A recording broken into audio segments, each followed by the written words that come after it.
I don't know what he's barking at, but welcome to Ghost Lake, Alberta. She's a windy one, but we're on the road. It's time to eat.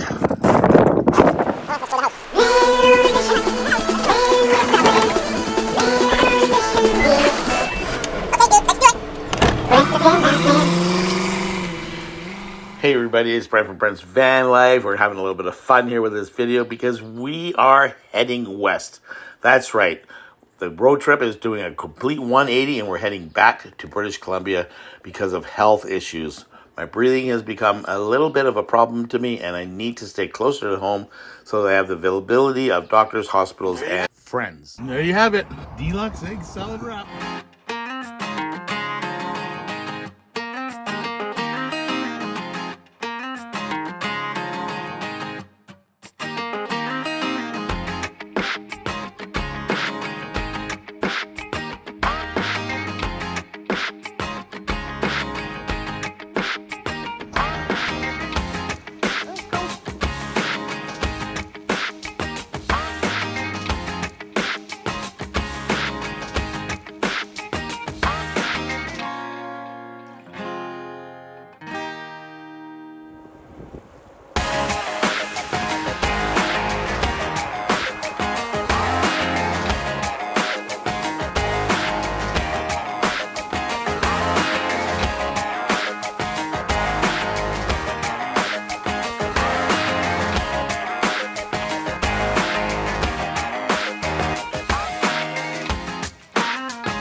Good morning from Golden, British Columbia. I forgot to crack a window last night. And yes, it sounds like a storm,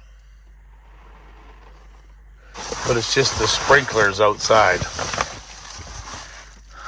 Do a quick clean up of these things.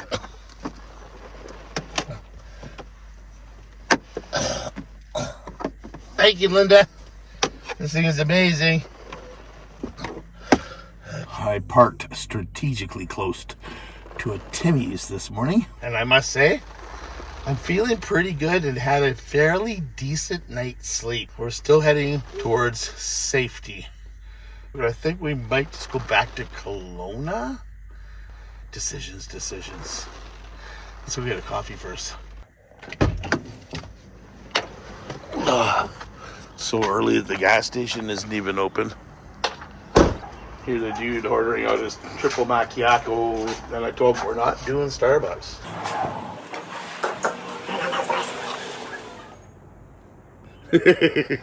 Oh, the people you will meet along your journeys. I wish I could have stayed longer and talked, but I'm sorry, buddy. I just wasn't in the mood. It was too early. I need to take my meds. Let's go look for a cool spot to stop.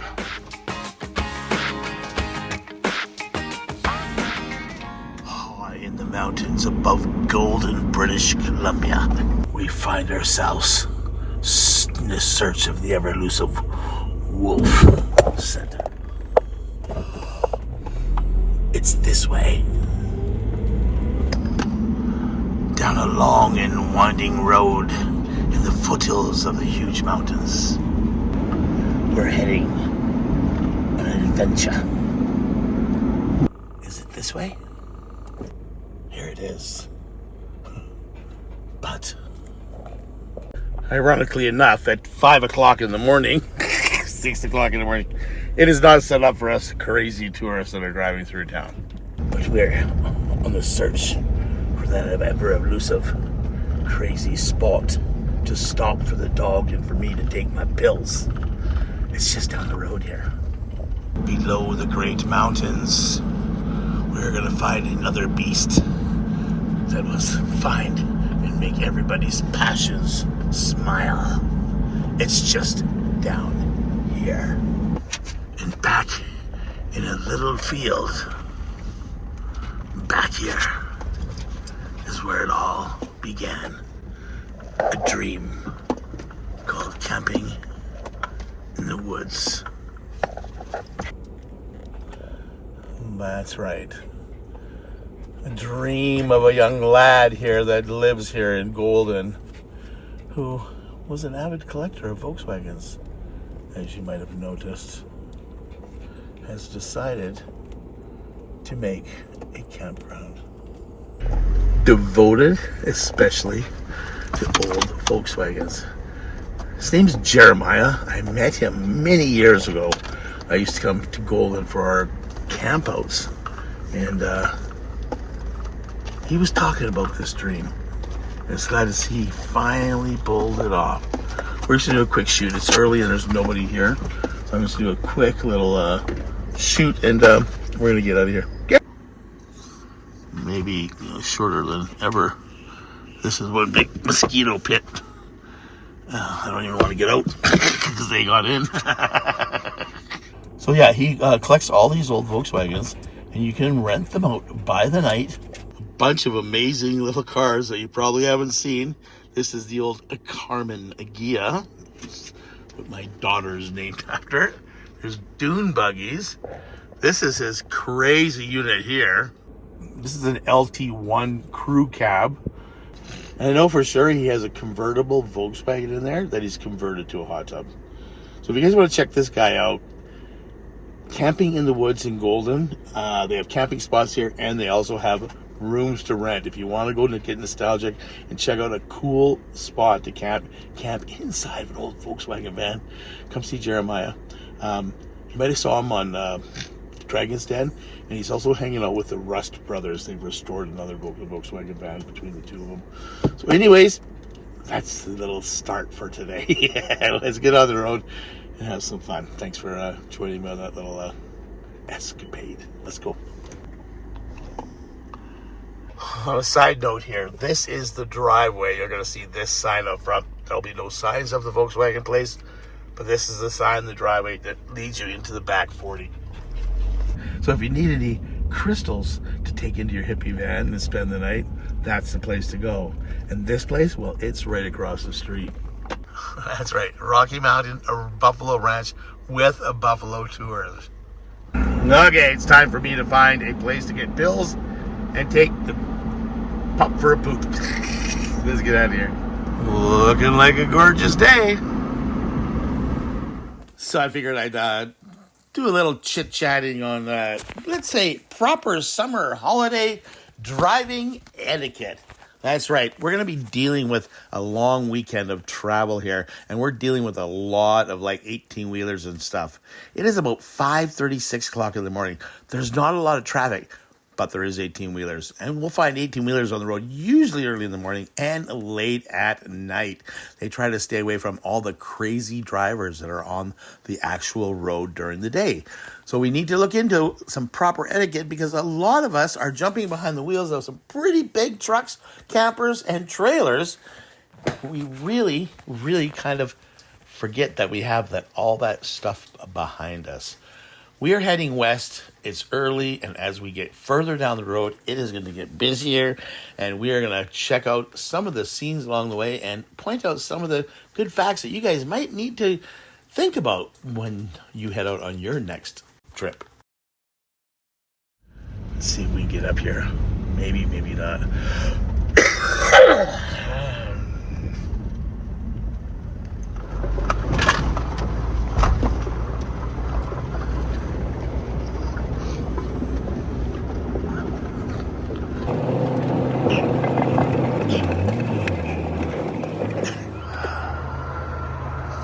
Oh, if you guys could smell this right now, you'd be in total love. We just drove up this mound of little daisies here. It's just erupted with smells. It's just beautiful. But the memory as I was going by here was I got stuck here 6 or 7 years ago, approximately, because of this mudslide up here. And as you can see, that whole mountain let loose. and race down here to the Trans-Canada Highway. Look at all the debris. From there to around the corner down here. This was all mud, the whole highway. It was crazy. Yeah, it was really cool. We had to spend quite a few hours down in Sicamous.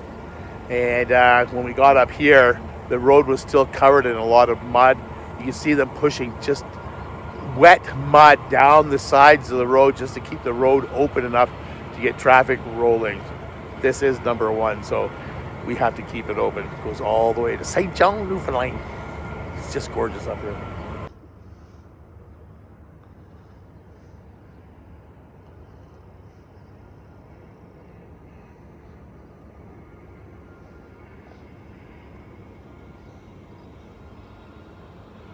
In the little CRV, not an issue with driving up this thing. It's beautiful. We're going down to the Beaver Pond. Oh, it's open finally. This is Beaver Valley rest area. It has been closed for years. And yeah, you're right on the river down here. I'm going to show you a little. Oh no, no, they didn't. They did, those buggers. There was no sign here before, and I could get around. Oh, they put a rock there too. Oh, those buggers. The first time I came down here was after the slide, and they had closed this area off. I didn't know why they had closed it off. And I came down here, and that rock and that sign wasn't there. So I pulled around. I camped right on the corner, pulled up next to a bench. It was amazing. And nobody was here because it said closed du ferme, which means closed in French. So nobody came down here. It was perfect. We had the whole place to ourselves. It was just overnight, but I'm going to let the pup out. We're going to go do some business, and I'll give you a little show around. I'll show you. So we drove through here. Stupid rock. I guess other people started using the same idea as me. Maybe they abused it and started parking way down there. But we're going to go over this way because this was my spot. And you come to this table and you sit at it and it's like, oh my God, it's amazing. And then you look over and you're like, oh yeah, baby. My girlfriend at the time was worried that I was going to back up too far and end up in this beautiful raging river. Beaver Valley. Come in and have a look. Not gonna go all the way down there, but imagine it'd be a really good hiding spot, wouldn't it? About 8 nice picnic tables along the creek here. And garbage, and 4 more picnic tables around the inner circle. What it looks like food lockers. And you know what those are for? Well, they're for those guys. Well, they're for us, actually, but to keep those guys out of our food. This is the washrooms.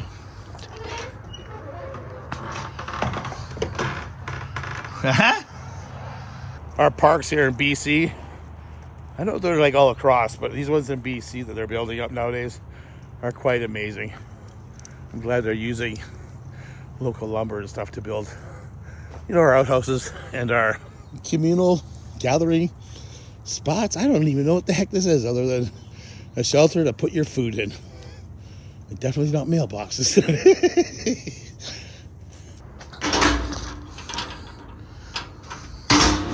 And lockable. Well, I must say I am feeling better. It's funny, I start going home and I start to get better. I'm still a bit lightheaded.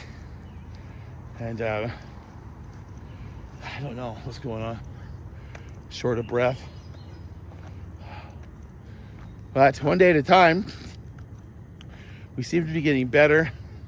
I think I might just see a doctor one more time. Maybe we'll get another dose of antibiotics and steroids.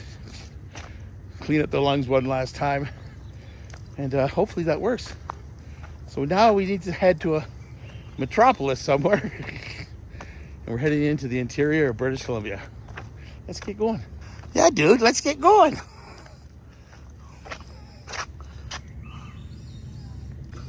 Oh, one tin soldier rides away. Yeah. So don't be afraid to stick your nose down one of those little roadways. Better than pulling over on the side of the road. I'm a bit dirty. I'm a bit dirty. I gotta get there. Are we in a hurry, dude? Yeah, we're pretty chill, aren't we, dude? Yeah. Taking it all in. Okay, on the road. So if you're wondering what these tunnels are for, there's a few of them in the road here, and this is where there's a lot of landslides because we have mountains on either side of the highway, and the snow will come down in certain valleys. So the snow will actually go over top of the mountain. There's less chances for the highway to be closed. Pretty cool, eh? Snow sheds. Ready for number 3? There she be.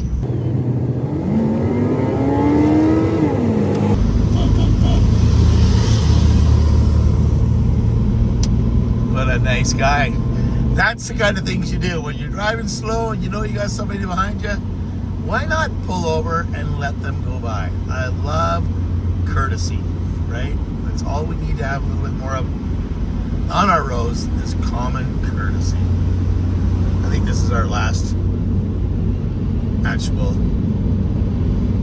snow shed. This one hasn't been used in a while. You can see the trees growing on top. But yeah, let's look over here.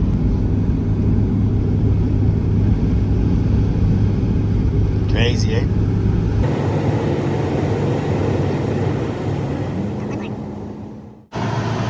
Dangerous in the winter times. So that's why these sheds are all here. Keep the highway open. Next stop, Revelstoke. We are just outside of Revelstoke, and as you can see, we have a brake check coming up here. That means we're probably driving into a valley. And usually those valleys have towns in the bottom of them along the river.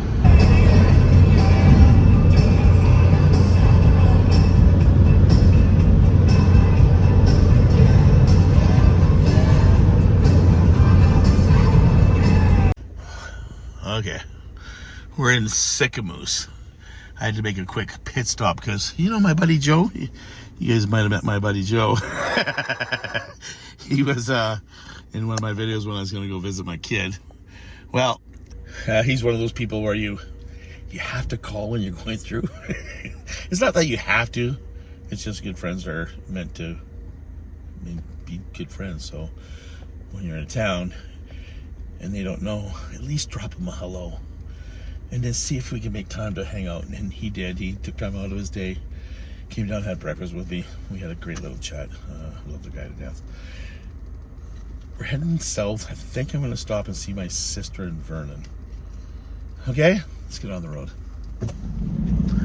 And for those of you that don't know, Sicamous, yes, Sicamous, this small, humble little town, is known as the houseboat capital of the world.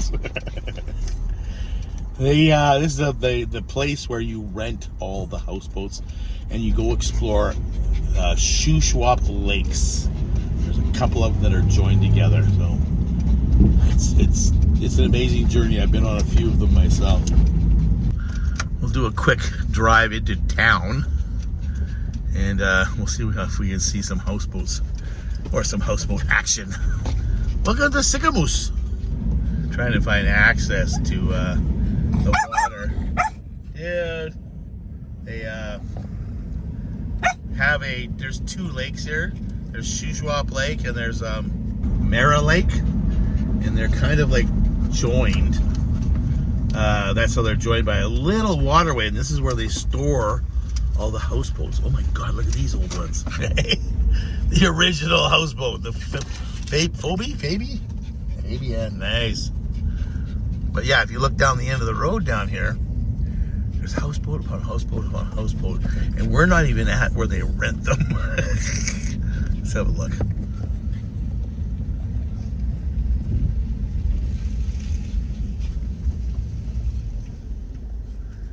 Okay, so those guys over there used to be 3 boys, but they're not 3 boys anymore. Those were the personal ones down there. God, these are hilarious. We will go down one next. Well, I'll keep checking out a few. When I finally find it, I'll show you. Hang on. They don't seem to have as much as it used to be here. I know there is outskirts of town, so we'll have a look at them on the way out of town. But that was our little drive through on Sicamous. That's what I'm. Holy cow, they're all gone. That's what I'm talking about. It's Sicamous houseboats, and basically, this is what downtown Sicamous looked like down that main waterway. I guess it got so big they had to move out onto the lakes to be able to do it. But amazing! Like when you come here, we'll have a look at a couple, and then we'll get around here before somebody shoots it. This is where Joe used to work. He used to do the maintenance on these things. What a great job. Anyways, I can't get in close enough to get a picture of them all. But there's probably about a dozen of them there, and I bet you there's probably 40 of them when they're not being rented out. So there's quite a number out on the lakes already. Sicamous, houseboat capital of the world.